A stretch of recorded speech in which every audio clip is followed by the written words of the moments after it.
Students, good morning. स्वागत है आपका आर्यन क्लासेज के ऑनलाइन चैनल पे। देखिए बेटा, आशा करता हूँ, उम्मीद करता हूँ कि आप सब लोग स्वस्थ होंगे, अच्छे होंगे अपने घरों में। तो हम बात कर रहे हैं क्षेत्रवाद और भाषावाद की। ये पॉलिटिकल साइंस में हमारा खंड ब में थर्ड इकाई का सेकंड चैप्टर है। समझ रहे हैं?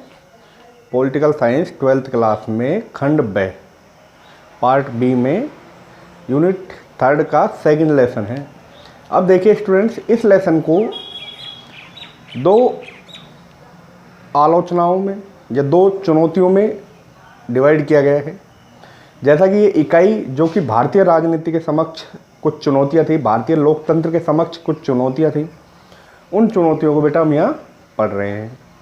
तो सबसे पहले जो हमने चुनौती पढ़ी थी, वो जो चुनौती थी वो थी बेटा जातिवाद। दूसरे नंबर पर आती है सांप्रदायिकता। पहला लेसन जातिवाद और सांप्रदायिकता, ये दो चुनौतियों के माध्यम से क्या हो जाता है बेटा, खत्म हो जाता है। फिर सेकंड चैप्टर आता है क्षेत्रवाद और भाषावाद का। किसका आता है? क्षेत्रवाद और भाषावाद का। तो देखिए, क्षेत्रवाद और भाषावाद में हम लास्ट वीडियो में क्षेत्रवाद का अध्ययन कर चुके हैं। नोट्स साथ के साथ आप लोगों को प्रोवाइड किए जा रहे हैं। पीडीएफ फाइल में नोट्स आ रहे हैं, तो उनको आप डाउनलोड कीजिए। पहले नोट्स पढ़िएगा, बुक पढ़िएगा, बाद में आप वीडियो को समझिए। सब कुछ समझ में आ जाएगा, इतना कोई भी कठिन कार्य नहीं है। तो आज हम जो पढ़ने जा रहे हैं वो पढ़ेंगे भाषावाद। क्या पढ़ेंगे? भाषावाद।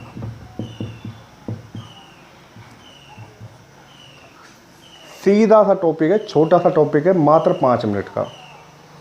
ठीक है ना? देखिए बेटा, भाषावाद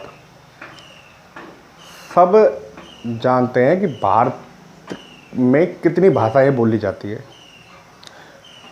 भारत बहुभाषी देश है कि बहुत सारी भाषाएं बोली जाती है।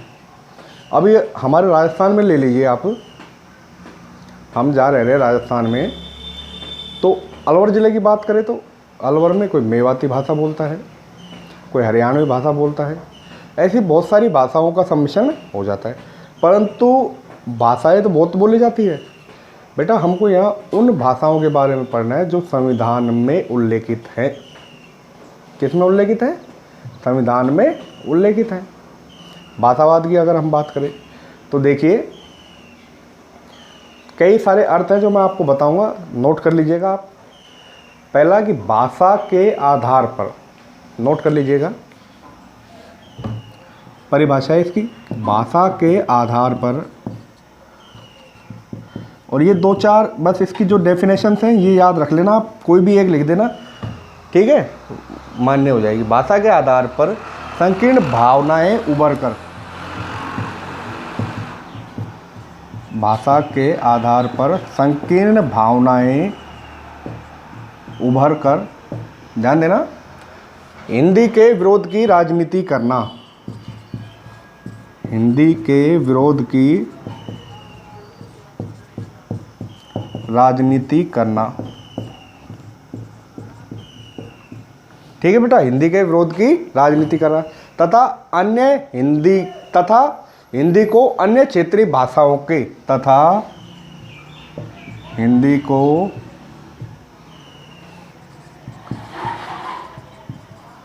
अन्य क्षेत्रीय भाषाओं के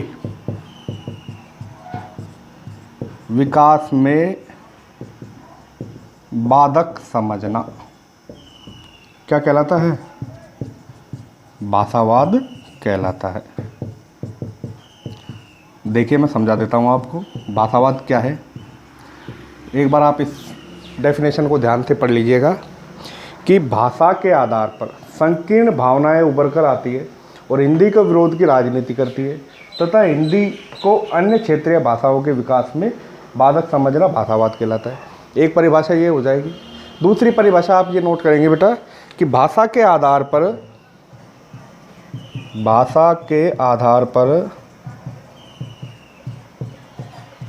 क्षेत्रीय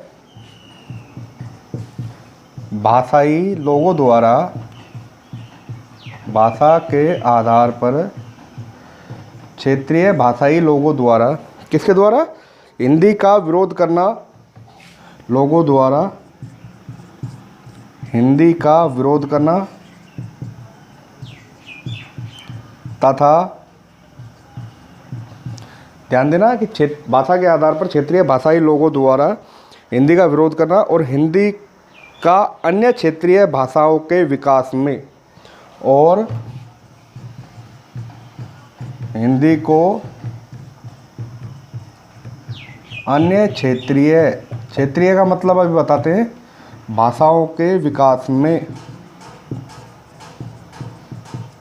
बाधक समझना, विकास में बाधक समझना क्या कहलाती है बेटा, भाषावाद कहलाती है। क्या कहलाती है, भाषावाद कहलाती है।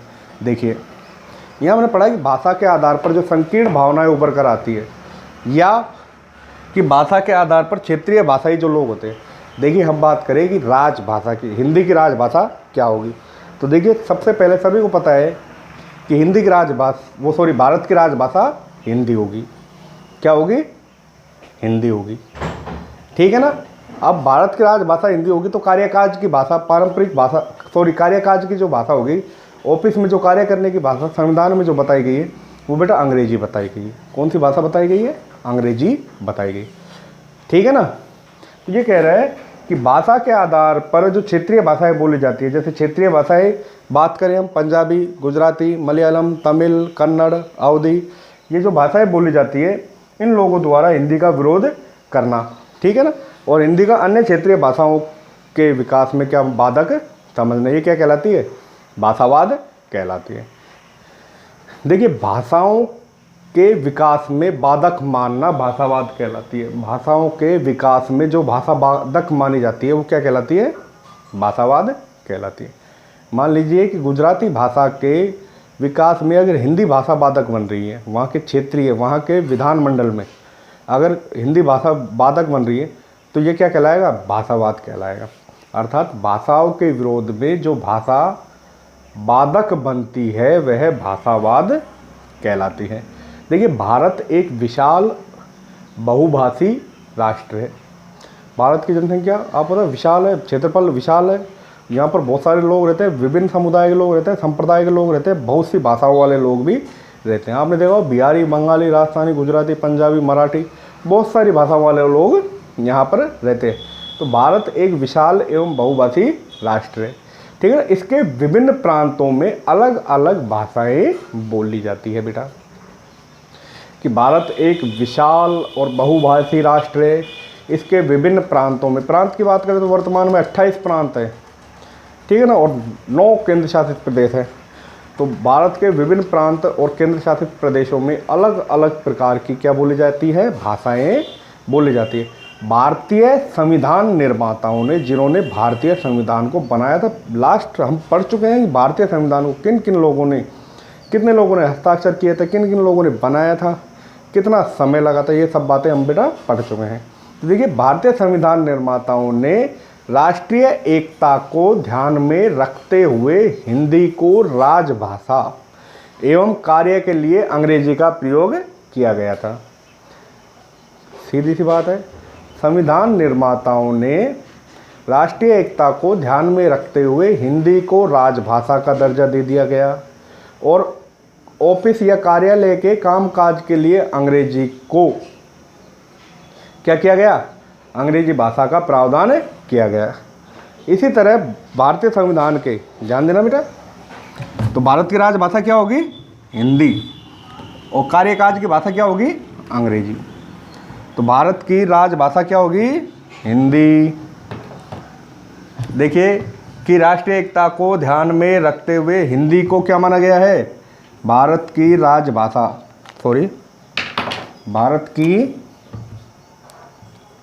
भारत की राजभाषा किसको माना गया है, हिंदी को माना गया है। कार्यकाज की भाषा किसको माना गया है, अंग्रेजी को माना गया है। किसको माना गया है स्टूडेंट्स, अंग्रेजी को माना गया है। सीधा सा उल्लेख किया गया है, सीधा सा उल्लेख किया गया है।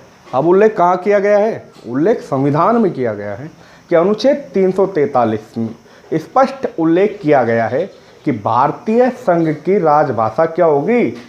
हिंदी होगी।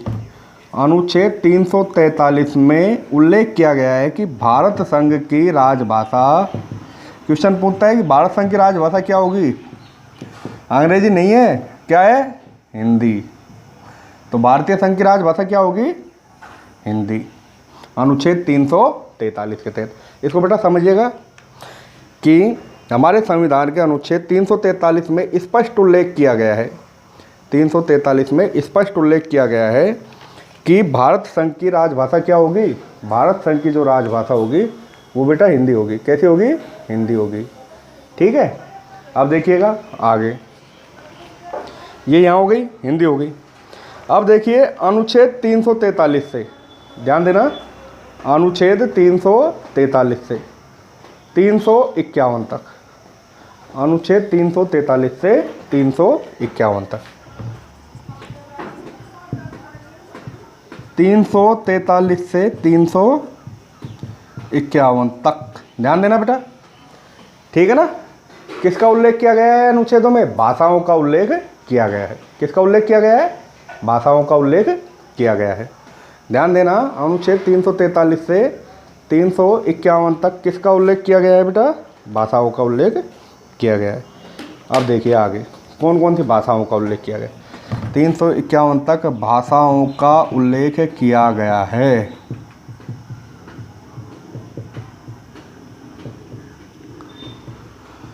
ये भी ध्यान में रखना है कि अनुच्छेद 343 से 351 तक किसका उल्लेख किया गया है स्टूडेंट्स? भाषाओं का उल्लेख किया गया है। और अनुच्छेद 344 में, अनुच्छेद 344 में स्पष्ट किया गया है कि राष्ट्रपति भाषा आयोग का, जो भारत का राष्ट्रपति होगा अनुच्छेद 52 के तहत, अनुच्छेद 52 के तहत जो भारत का राष्ट्रपति होगा वो अनुच्छेद 344 के तहत भारत की राजभाषा या भाषा का क्या करेगा बेटा? गठन करेगा। ठीक है ना? राष्ट्रपति भाषा आयोग का गठन करेगा। राष्ट्रपति किसका गठन करेगा बेटा? भाषा आयोग का। राष्ट्रपति भाषा आयोग का गठन करेगा। मान लीजिए राष्ट्रपति ने भाषा आयोग का गठन कर दिया। आप पूछता है कि भाषा आयोग, राजभाषा का आयोग का गठन कब हुआ गया? तो देखिए बेटा कि राजभाषा आयोग, राजभाषा आयोग, तो राजभाषा क्या है हमारी? हिंदी। या दोबारा लिख देता हूं मैं, हिंदी। तो राजभाषा आयोग का गठन, राजभाषा आयोग का गठन 1955 में, 1955 में। कब बेटा? बीजी खरे, बीजी खरे की अध्यक्षता में हुआ था। नोट कर लेना, बहुत इंपॉर्टेंट है कि राजभाषा आयोग का गठन कब हुआ था।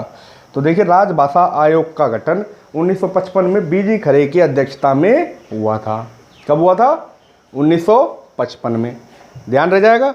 अब देखिए कि 1967 में राजभाषा संशोधन अधिनियम पारित किया गया था।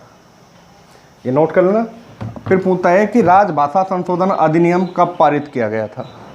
तो देखिए बेटा 1967 में राजभाषा संशोधन अधिनियम पारित किया गया। राजभाषा संशोधन अधिनियम पारित किया गया। कब किया गया? 1967 में। और राजभाषा आयोग का गठन कब हुआ था? 1955 में। किसकी अध्यक्षता में? बीजे खरे की अध्यक्षता में। ठीक है ना? कि भारत की राजभाषा क्या होगी? हिंदी होगी बेटा। क्या होगी? हिंदी होगी। ये आपको ध्यान रखना है। ठीक है ना? कि 1955 में भारत में राजभाषा आयोग का गठन किया गया था और अनुच्छेद 344 के तहत राष्ट्रपति ने राजभाषा आयोग का गठन किया था। ध्यान रह जाएगा। और राजभाषा संशोधन अधिनियम कब लागू हुआ था? 1967 में।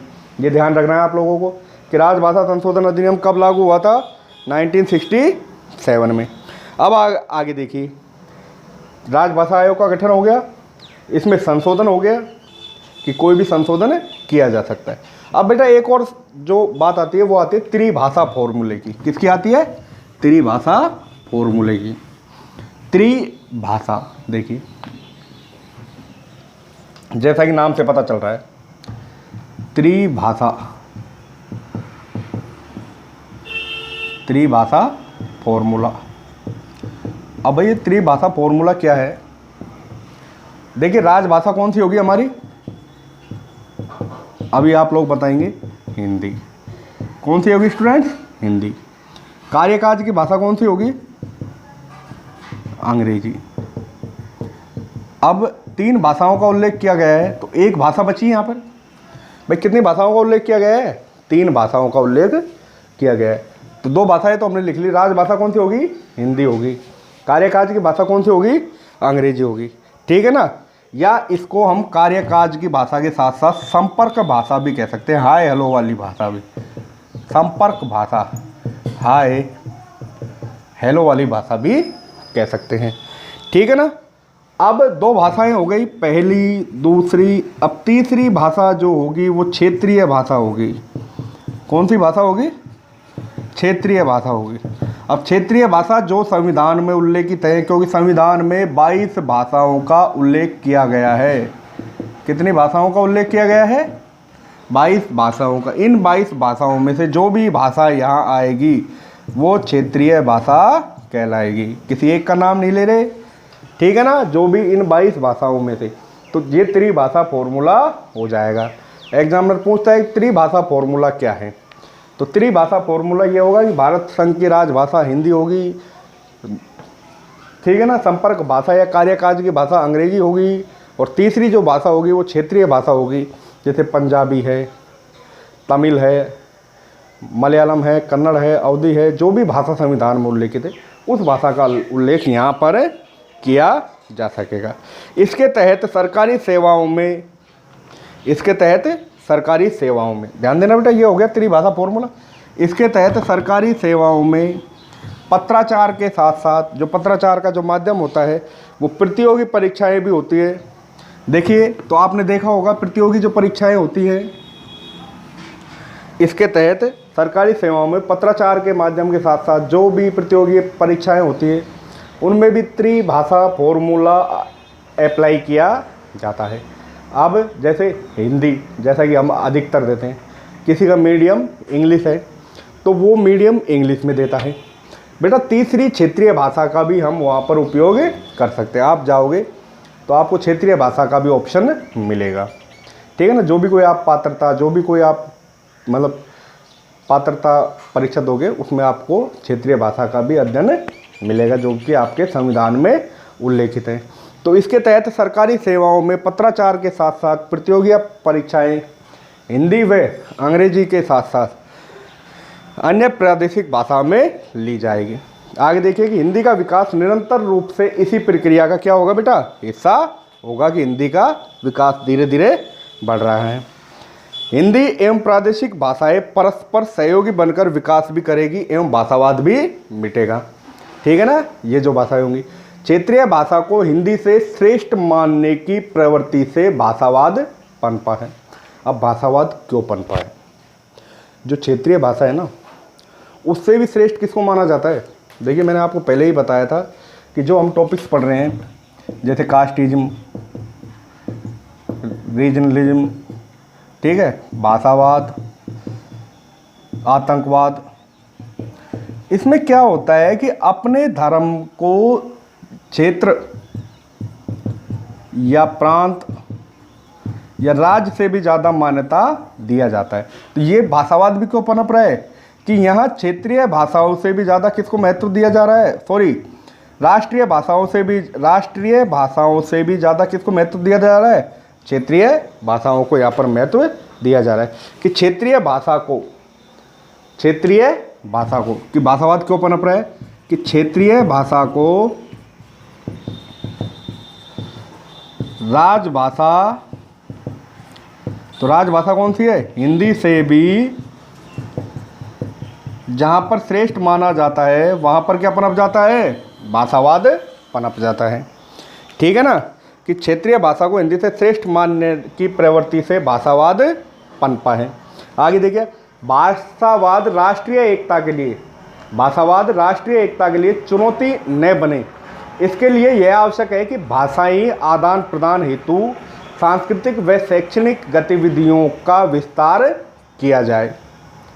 ठीक है बेटा, देखिए किताब के माध्यम से एक अर्थ है जो समझा रहा हूँ मैं आपको कि भाषावाद राष्ट्रीय एकता के लिए चुनौती न बने, इसके लिए यह आवश्यक है कि भाषाई आदान प्रदान हेतु सांस्कृतिक व शैक्षणिक गतिविधियों का विस्तार किया जाए। देखिए बेटा, मैंने बताया था कि राजभाषा आयोग का गठन अनुच्छेद 344 के तहत राष्ट्रपति करता है और 1955 में पहला राजभाषा आयोग का गठन किया गया था और जो अध्यक्ष थे वो थे बीजी खरे। 1967 में इसमें क्या कर दिया गया, संशोधन किया गया।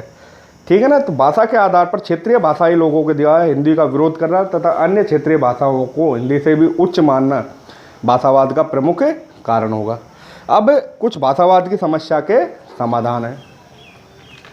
ठीक है ना बेटा, कि भाषावाद की समस्या के क्या क्या समाधान है या भाषावाद की समस्या के कौन कौन से समाधान के उपाय हैं। तो देखिए ये हम नोट करेंगे और नोट्स आपके पास उपलब्ध है। भाषावाद की समस्या के समाधान के उपाय। भाषावाद की समस्या के समाधान के उपाय। अब कौन कौन से उपाय हैं बेटा, ये ध्यान में रखना है हमें कि भाषावाद के कौन कौन से। देखिए, भाषा के आधार पर उग्र आंदोलन राष्ट्रीय एकता व अखंडता के लिए क्या है, एक चुनौती है। ठीक है ना। और इसके शांतिपूर्व हल निकालने चाहिए। कुछ उपाय हो सकते हैं। देखिए बेटा, भाषा के संबंध में अगर संवैधानिक प्रावधानों की हम बात करें तो संविधान में स्पष्ट उल्लेख किया गया है कि भाषा भारतीय संघ की राजभाषा क्या होगी, हिंदी होगी। राष्ट्रपति द्वारा भाषा आयोग के गठन का प्रावधान है जो हिंदी भाषी क्षेत्रों के व्यक्तियों की उचित मांगों पर विचार करेगा। प्रत्येक राज्य का विधानमंडल उस राज्य में राजकीय प्रयोजन हेतु हिंदी या उस राज्य की भाषा को स्वीकार कर सकेगा। भाषाई अल्पसंख्यकों के अधिकारों की पूर्ण रक्षा के लिए भी स्पष्ट प्रावधान किए गए हैं। अब समस्या और समाधान के उपाय क्या क्या हैं। देखिए स्टूडेंट्स, समस्या और समाधान के उपाय। पहला है परस्पर समझाइश व प्रेरित करना। परस्पर समझाइश व प्रेरित करना।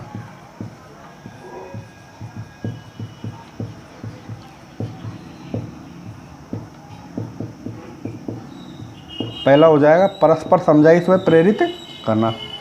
दूसरा जो टॉपिक आएगा, हिंदी का प्रचार व प्रसार। हिंदी का प्रचार व प्रसार। भाषाई आदान प्रदान। क्या होगा बेटा तीसरा पॉइंट, भाषाई आदान प्रदान। ठीक है ना।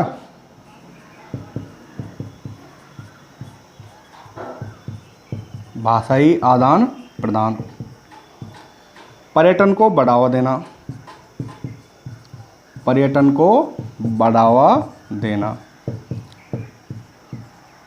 आगे देखिए बेटा, पर्यटन को यहाँ बढ़ावा दिया। त्रिभाषा फॉर्मूला। प्रादेशिक भाषाएं। त्रिभाषा फॉर्मूला। ठीक है ना। त्रिभाषा फॉर्मूला हो गया। प्रादेशिक भाषाएं सहायक। प्रादेशिक भाषाएं सहायक। आगे देखिएगा बेटा कौन कौन सी होगी। राजनीतिक संकीर्णताएं समाप्त करना। आंग्ल भाषा का कम प्रयोग। आंग्ल भाषा, आंग्ल से मतलब अंग्रेजी भाषा, भाषा का कम प्रयोग। क्योंकि हमें अधिक से अधिक किस भाषा का प्रयोग करना चाहिए, हिंदी का प्रयोग करना चाहिए। भाषाएं संप्रेषण का माध्यम है, कि भाषाएं क्या है, संप्रेषण का माध्यम है, एक दूसरे से बोलचाल का माध्यम है। ये जोड़ती हैं, तोड़ती नहीं हैं। ये जोड़ती है, तोड़ती नहीं है। तो देखिए थ्योरेटिकल सब्जेक्ट है तो बेटा कुछ डिटेल्स भी इसमें समाहित होंगी, और कुछ डिटेल्स अगर समाहित होंगी तो इसमें कहा गया है कि भाषावाद भाषाई संप्रेषण का माध्यम है, ये परस्पर जोड़ती है तोड़ती नहीं, यह भाव देशवासियों के मन में भी जगाना होगा। और इसी के साथ ध्यान देना स्टूडेंट्स, इसी के साथ जो हमारा टॉपिक है कौन सा, क्षेत्रवाद और भाषावाद, अर्थात देखिए मैं आप लोगों को बार बार बता रहा हूँ, नोट्स में आपको कंटिन्यू उपलब्ध करवा रहा हूँ। खंड ब चल रहा है हमारा, और खंड ब में तीसरी इकाई चल रही है, उसका दूसरा चैप्टर है, और ये आज आपका कंप्लीट होता है। बेटा ध्यान से समझना, ध्यान से पढ़ना, फिर भी कोई समस्या हो तो आप संपर्क कर सकते हैं। क्षेत्रवाद की किसी क्षेत्रीय जगह को देश से भी ज़्यादा महत्व देना, भाषावाद की राजभाषा से भी ज़्यादा महत्व किसको देना, क्षेत्र की भाषा को देना, ठीक है ना। राजस्थानी जो भाषा है उसका अभी उल्लेख संविधान में किया गया है कि राजस्थानी भाषा का भी अलग से संविधान में उल्लेख किया जाए, और यह अभी संशोधन पारित है, अभी कानून नहीं बना है, ठीक है बेटा। ध्यान से समझना, पढ़ना, और कोई समस्या हो तो संपर्क कर सकते हैं। धन्यवाद, गुड बाय।